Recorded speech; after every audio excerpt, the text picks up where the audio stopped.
Oi, seja bem-vindo ao vídeo 2 do módulo 2. Nesse vídeo a gente vai falar sobre alguns sistemas um pouco mais modernos, um pouco mais sofisticados, alguns sistemas até mesmo que a gente pode considerar não convencionais, né, que não vão tratar o dado como dado explícito, ele vai te dar uma informação adicional.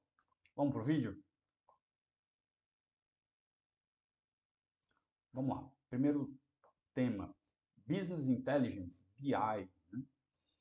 O que é isso? É um conjunto de técnicas, processos, ferramentas e métodos. O que ele pretende? Captar, gerenciar, analisar cenários de mercado. Então, observa, não é mais o dado explícito apenas que ele está vendo. Por exemplo, quantos carros foram vendidos, quantas latas de tinta foram usadas, não é apenas isso. Ele pretende te dar uma informação que não está ali tão explícita assim como a gente tem visto até agora. Beleza? Ajuda muito, né? Como o nome está dizendo, né? Inteligência de negócio. O sistema te dá uma informação que muitas vezes um ser humano olhando ali não fica tão claro assim. Então ele é ajudado, olha aí, para definir estratégias internas e externas à organização. Ele te dá um norte, ele te dá dá para o gestor uma base. Baseado no quê? Baseado em muitas tecnologias que a gente vai ver. Ele faz cruzamento de informações, simulações e testes de hipótese. O que isso quer dizer? Simular uma realidade baseado nos dados históricos que eu tenho. Testes de hipótese, por exemplo, será que, baseado no meu histórico, eu criar uma promoção, né? No meu histórico que eu digo é o histórico do meu sistema, o histórico de dados do meu sistema que eu tenho registrado na minha base. Será que se eu criar uma promoção eu vou vender mais ou vou vender menos? Beleza? Observa que ele não considera só os dados da organização. Ali, o tópico do meio está falando. Considera também fatores externos à organização. Por exemplo, a gente sabe que vai ter uma Copa do Mundo. A gente sabe que vai ter uma eleição presidencial. Vamos supor, uma eleição de governador também, né? Vai ter uma eleição grande no Brasil em breve. Vamos supor, se ganhar o político X, se ganhar o político Y, o que será que vai acontecer com o dólar? Mudando o dólar, será que eu vou vender meu produto mais caro ou mais barato? Será que é melhor eu comprar hoje ou comprar daqui a 2 meses? Então, tudo isso, um sistema desse tipo pode ajudar o gestor a tomar decisões bem interessantes, né? Então, observa, por isso que a gente até fez um vídeo separado para essas tecnologias, porque são coisas bem interessantes, bem sofisticadas, né? Considera não só política, né? Não só econômica, mas também inovações tecnológicas. Ó, tem alguém pesquisando sobre computação quântica, sobre um determinado remédio. Será que isso vai influenciar? Vai ter uma guerra da Rússia lá da Ucrânia. E se a guerra cessar amanhã? E se a guerra não terminar nos próximos 2 anos? O que vai acontecer? Então, um sistema desse porte ele pode guiar, né? Claro que não é um oráculo universal. Esses sistemas eles são focados para um determinado nicho de mercado, né? Senão fica parecendo que é uma bola de cristal, né? Não é uma bola de cristal. Esses sistemas eles são bem direcionados, bem restritos, bem verticalizados para um tema. Por exemplo, minério, ou dólar, ou ações, ou algum outro tema bem específico, ok? Quais são as tecnologias que permitem que isso ocorra, né? Que são envolvidas no BI? Então a gente tem Data Mart, a gente tem Data Warehouse, a gente tem Data Mine e a gente tem OLAP, ok? Vamos ver cada um deles mais detalhadamente. O que seria um data mart, tá? Eu gosto de lembrar, né, pessoal, que cada um desses tópicos, desses assuntos, está bem explicado lá na apostila da disciplina e você precisa estudar os conceitos da apostila. Então vamos lá. O que seria um data mart, né? Corresponde ao agrupamento de bancos de dados sobre temas de negócio.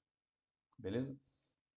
Esse exemplo que está aí no slide é a satisfação do cliente. Então observa, um data mart que foque na satisfação, em mensurar, né, em medir a satisfação do cliente, é alimentado do quê? Vamos supor que eu tenho um banco de dados, né? Ou seja, dados registrados sobre o atendimento do meu cliente. Eu tenho banco de dados, eu tenho dados que registram os dados financeiros, eu tenho dados sobre as vendas. Se eu cruzar essas informações, como o slide anterior falou, eu posso ter uma noção, eu posso inferir qual é o nível de satisfação do meu cliente. Sei lá, quantidade de venda, tempo de atendimento, se tem reclamações ou não, se ele atrasou fatura ou não. Tudo isso eu posso se a fatura veio correta, se teve algum problema com o produto, tudo isso eu posso medir a satisfação do cliente, beleza? Então, ele é um dado que ele não é um dado explícito. Por exemplo, qual seria um dado explícito? Cliente, diz o seu nível de satisfação, de 1 a 10, ou de 0 a 10, não importa. Então, isso é um dado explícito. Então, o datamart, ele infere, né? Ele mede isso baseado num contexto maior, mais amplo. Isso é um exemplo, tá?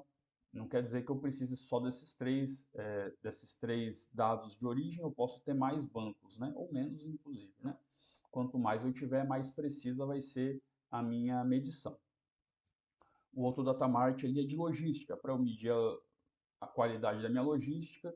Por exemplo, eu vou estar pegando dados do meu do meu estoque, né, que é um banco de dados, e pegar dados do meu banco de vendas, que é outro banco de dados, e aí eu vou medir a minha logística, que também vai alimentar, né, como a figura está dizendo ali, a minha logística vai alimentar o meu data mart de satisfação do cliente. Por exemplo, a data que ele comprou, a data que foi entregue para ele, né, o custo, tudo isso aí está envolvido, ok? Vamos para frente. O que seria o conceito de data warehouse, né? Data warehouse é como se fosse um conjunto integrado de diversos data marts. Okay? Então a gente viu que é data mart no slide anterior, agora a gente está vendo que um data warehouse nada mais é do que um conjunto de diversos data marts integrados, né? Sempre que a gente pensa em conjunto, não são conjuntos isolados, não comunicantes, né? Eles são conjuntos integrados que complementam informações um dos outros. Quando a gente integra duas informações, a gente tem mais informações, né? Fazendo uma breve analogia, se eu tenho uma pessoa, uma analogia só para compreender, se eu tenho uma pessoa que é especialista em matemática e se eu tenho uma outra pessoa que é especialista em física, juntos eles podem produzir um conhecimento maior do que eles isolados. Concorda? Eles podem produzir um componente, um dispositivo físico, eles podem produzir uma tecnologia que isolados eles não conseguem, porque um conhecimento complementa o outro e aí eles conseguem produzir informações, né? É mais ou menos essa ideia que a gente tem no Data Warehouse. Integra diversos conhecimentos, diversas tecnologias, né, diversas bases de dados, e aí eu posso identificar novos temas. É isso que o nosso tópico está deixando explícito aí. Para isso, eu preciso necessariamente de uma grande massa de dados, de uma grande massa de registros, de fatos, ok? Então, a partir desse momento, a gente já meio que quebra aquela ideia dos bancos tradicionais que a gente viu lá no primeiro slide do módulo 1. Lembra que eu falei? Um banco de dados não deve ter redundância naquele tipo de banco, naquele paradigma de pensamento de banco de dados. Ali eu não posso ter redundância porque vai levar a inconsistência. Mas aqui a minha ideia não é outra, não é essa. A minha ideia é assimilar informações novas, né? Assimilar informações antigas e inferir informações novas, né? E deduzir coisas que não estão tão explícitas assim. No Data Warehouse, diferente do banco de dados tradicional, né? Banco de dados orientado à transação de compra, venda, aqui não ocorre isso. Então, no Data Warehouse, não é no Data Warehouse que eu vou inserir, o caixa fez a venda de uma caixa de refrigerante. Não é aqui que eu vou fazer isso. Aqui eu vou analisar um histórico de 10, 20 anos de trabalho de um supermercado, por exemplo, de uma organização qualquer. Ok? Então o foco muda. Logo, se aceita redundância no Data Warehouse. Por quê? Porque o foco dele não é você trabalhar com transações dia a dia. O foco dele é você analisar um histórico gigantesco e descobrir coisas novas. Para isso, eu tenho o quê? Eu tenho algoritmos especialistas para isso. Então, eu não vou ter o usuário comum, cliente, fornecedor manipulando um data warehouse. Eu vou ter um algoritmo que vai rodar sobre ele extensamente. Como ele tem uma base gigante de dados, estou falando de centenas de milhares de registros, muitas vezes eu deixo o algoritmo rodando sozinho, né? Claro que tem várias técnicas, várias formas de se fazer isso, mas só para a gente não confundir com um banco de dados de um ERP da vida, ok? Um sistema de informação gerencial que a gente viu anteriormente. Ok? Então, baseado no Data Warehouse, né? A gente já viu que eu preciso rodar um algoritmo, que eu chamei de algoritmo, né? Que seria um algoritmo, uma rotina estruturada, pré-definida para se cumprir determinado procedimento. Então, baseado nisso, eu vou ter a mineração de dados, ou data mining, né? Mineração de dados. Todo mundo já ouviu falar. A mineração de dados nada mais é do que um conjunto de ferramentas, né? Que vai rodar sobre o Data Warehouse. E esse conjunto de ferramentas, só para ficar mais claro, a gente pode fazer analogia direta a um software ou um algoritmo, né? Porque um software, na verdade, é algo mais complexo. Muitas vezes é um algoritmo. Eu posso usar a inteligência artificial para fazer isso. Então, é um algoritmo com uma rotina bem específica para encontrar reconhecimento de padrão, por exemplo. Reconhecimento de padrão de vendas, de compras, de desempenho, seja do que for que eu estou analisando, né? E aí eu posso realizar simulações. Analisando o passado, eu posso prever ou pelo menos estimar algumas coisas que podem acontecer no futuro, né? Então, para isso, eu uso o conjunto de ferramentas OLAP, tá? São ferramentas, né, que vão ajudar essa garimpagem, né? Quando a gente fala em garimpar, é uma analogia a garimpo tradicional, né, garimpo de ouro, que você vai escavando um monte de coisa e de repente você encontra uma informação escondida ali no meio. Exemplo. Esse exemplo é muito conhecido, é bem antigo também, que, se eu não me engano, aconteceu na rede Walmart. Posso estar enganado, mas se eu não me engano, aconteceu na rede Walmart. É, fraldas e cervejas, né? Eu não sei se vocês lembram, mas é muito comum e surgiu mais ou menos na década de 90 também, clubes de fidelização, né? Então você tem agora o cliente tem um número. Isso tem para companhia aérea, para supermercado, para um monte de coisa, né? Você tem um número de cliente. Por que isso? Porque antes dos sistemas de informação, a gente como gestores, né, a gente não tinha noção de quem comprava na nossa loja. A pessoa vinha, comprava, pagava e ia embora. Era esse procedimento. Aí o que aconteceu? Os gestores tiveram uma boa ideia, falaram assim, eu quero conhecer melhor meu público-alvo, eu quero saber ter mais informações sobre isso. Então, surgiu a ideia dos clubes, né, para estimular os clientes a cederem suas informações toda vez que forem fazer compra, falar assim, não, você vai ter um clube de fidelização aqui no final de tantos dias, no final do ano, por exemplo, você se acumular tantos pontos, você pode tirar uma panela, você pode tirar um brinde qualquer. Às vezes você pode ter até desconto no dia da compra, né, tal. Então tem várias técnicas de fidelizar o cliente, claro, estimula a pessoa sempre a comprar lá, sim, estimula. Mas você vai ter, com esse tipo de fidelização do cliente, você vai ter os dados pessoais do cliente, vai saber onde ele mora, vai saber muitas vezes quanto ele ganha, qual é a renda dele. Você pode ter informações diversas, como profissão, e você vai saber o que exatamente ele compra.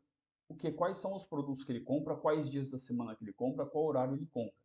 E isso ajuda muito ao gestor, por exemplo, de um supermercado, que é o caso que eu estou explicando agora, a saber qual o comportamento do seu cliente, para saber quando ele tem que fazer promoção de verdura, quando ele tem que fazer promoção de carne, quando ele tem que fazer promoção de cerveja, por exemplo, né? Quando ele tem que comprar mais, quando ele tem que comprar menos, tudo isso. Então, esse exemplo é um exemplo clássico que diz que foi rodado esse algoritmo de mineração de dados na base de dados dessa rede de supermercado e foi detectado que todo homem de uma determinada idade, vamos supor dos 25 ou 35 anos, quando compra fralda, compra também cerveja. Observa que essa dedução foi, essa descoberta, melhor dizendo, foi baseada em centenas de milhares de registros. Então, é uma informação precisa. Eu não posso fazer isso sobre alguns registros, né? Sobre uma base pequena de registros, sobre 1.000, 10.000 registros, isso tem pouca relevância estatística. Mas quando eu faço isso sobre centenas de milhares de registros e eu tenho uma relevância estatística positiva, então eu posso considerar isso como um comportamento, uma tendência. E baseado nisso, o gestor pode tomar diversas decisões, desde facilitar o acesso, né, à fralda e cerveja. Então, ele pode deixar a fralda e cerveja, por exemplo, mais próximos um do outro para facilitar o acesso. Ou ele pode até fazer o inverso, né? Colocar a fralda no começo do supermercado e a cerveja no final. Considerando que a pessoa vai comprar fralda e também cerveja, ela vai rodar todo o supermercado até chegar no outro produto e nesse meio caminho ela pode comprar outros itens que ela não tinha ideia, né? Isso aqui é só um exemplo clássico, né? É só um exemplo bem comum da gente ver como que um sistema OLAP, né, que roda sobre um data warehouse, pode minerar dados, pode encontrar diamantes, né, no sentido figurado, pode encontrar diferenciais de regras de negócio, né? Então isso pode acontecer também na numa prefeitura, num governo, num SUS. Imagina, por exemplo, esses dados estruturados num SUS. Ele pode eventualmente saber prever, né? Que eu estou inferindo, né? Eu estou supondo que ele pode prever quando, quais são os meses do ano que podem surgir surtos de determinadas doenças, né? Ou, enfim, pode ser que exista relação entre um surto de gripe e alguma outra doença que a gente não saiba. Por quê? Porque nem o caixa mais antigo, mais experiente, ia conseguir identificar que toda pessoa que compra fralda, na verdade não é toda pessoa, né? Grande parte dos homens de idade tal a idade tal que compram fralda, compram também cerveja. Isso é uma informação que o ser humano não consegue assimilar na sua rotina, né? E aí é o foco dos, da mineração de dados, dos sistemas OLAP. Então, observa que cada uma dessas tecnologias são usadas por outras, né? Então, eu tenho lá os bancos de dados tradicionais que a gente viu lá no sistema, se chama também banco de dados relacionais, banco de dados orientado à transação, que a gente faz o controle de venda pontual. José comprou tantas latas de refrigerante, né? Isso aí vai nos bancos de dados dos sistemas de informações tradicionais, né? Baseado nisso, eu vou ter os datamart. Os datamarts são bases para os data warehouse, que sobre os data warehouse eu vou ter a mineração de dados que usam as ferramentas OLAP. Ok? Bom, eu espero não ter sido muito prolixo, muito falado demais para vocês. É importante que vocês leiam o módulo 2 com atenção, se aprofunde em cada um dos temas. Dúvidas, poste no ambiente virtual. Um abraço e até o próximo módulo, né? Até o módulo 3, em breve mais um vídeo para você. Até mais.